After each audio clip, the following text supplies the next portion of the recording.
இன்னைக்கு திருப்பி பதிலடி கொடுக்குற நிலைமையில் நம்ம எல்லாம் இப்போ இருக்கிறோம்.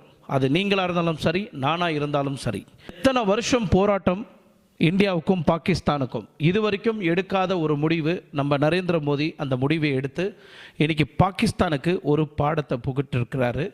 அதை சார்ந்து இன்றைக்கி நம்ம பார்க்க போகிறோம். வேறு எதுவும் இல்லை, சிந்து நதி நீரை ஸ்டாப் பண்ணது. அது மட்டும் இல்லை, பாகிஸ்தானில் இன்றைக்கி மக்கள் எல்லாம் கதறிட்டு இருக்கிறாங்க, கதற விட்டுருக்கிறாரு நரேந்திர மோடி. அதை சார்ந்தும் பார்க்க போகிறோம். பாகிஸ்தான் அதிபர்கள் நிறைய பேர் இந்த தாக்குதலுக்கும் எங்களுக்கும் எந்த ஒரு உடன்பாடும் இல்லை அப்படின்னு கைவிரிச்சிருக்கிறாங்க.